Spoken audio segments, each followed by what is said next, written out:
Matthew chapter 9. Jesus stepped into a boat, crossed over, and came to his own town. Some men brought to him a paralyzed man lying on a mat. When Jesus saw their faith, he said to the man, "Take heart, son, your sins are forgiven."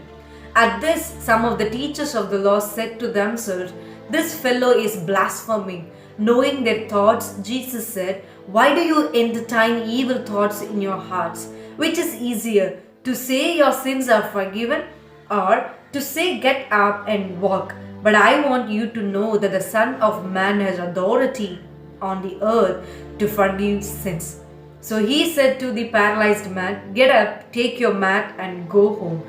Then the man got up and went home. When the crowd saw this, they were filled with awe, and they praised God, who had given such authority to man. As Jesus went on from there, he saw a man named Matthew sitting at the tax collector's booth. "Follow me," he told him, and Matthew got up and followed him. While Jesus was having dinner at Matthew's house, many tax collectors and sinners came and ate with him and his disciples. When the Pharisees saw this, they asked his disciples, "Why does your teacher eat with tax collectors and sinners?" On hearing this, Jesus said, "It is not the healthy who need a doctor, but the sick. But go and learn what this means. I desire mercy, not sacrifice, for I have not come to call the righteous, but sinners." Then John's disciples came and asked him, "How is it that we and Pharisees fast often, but your disciples do not fast?"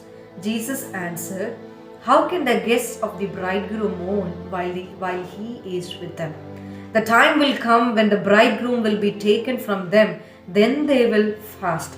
No one sews a patch of unshrunk cloth on an old garment, for the patch will pull away from the garment, making the tear worse.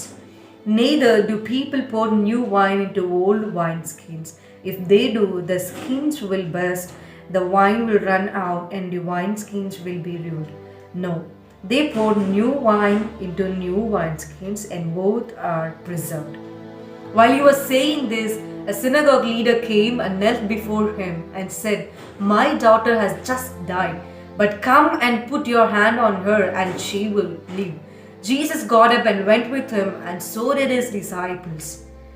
Just then, a woman who had been subject to bleeding for 12 years came up behind him and touched the edge of his cloak. She said to herself, "If I only touch his cloak, I will be healed." Jesus turned and saw her. "Take heart, daughter," he said, "your faith has healed you." And the woman was healed at that moment.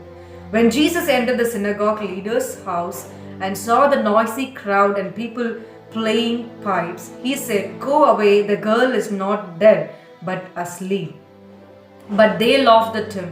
After the crowd had been put outside, he went in and took the girl by the hand, and she got up. News of this spread through all that region. As Jesus went on from there, two blind men followed him, calling out, "Have mercy on us, Son of David." When he had gone indoors, the blind men came to him, and he asked them, "Do you believe that I am able to do this?" "Yes, Lord," they replied. Then he touched their eyes and said, "According to your faith, let it be done to you." And their sight was restored. Jesus warned them sternly, "See that no one knows about this." But they went out and spread the news about him all over that region. While they were going out, a man who was demon possessed and could not talk was brought to Jesus. And when the demon was driven out, the man who had been mute spoke. The crowd was amazed and said, "Nothing like this has ever been seen in Israel." But the Pharisees said, "It is by the prince of demons that he drives out demons." Jesus went through all the towns and villages, teaching in their synagogues, proclaiming the good news of the kingdom and healing every disease and sickness. When he saw the crowds, he had compassion on them because they were harassed and helpless like sheep without a shepherd. Then he said to his disciples, "The harvest is plentiful, but the workers are few.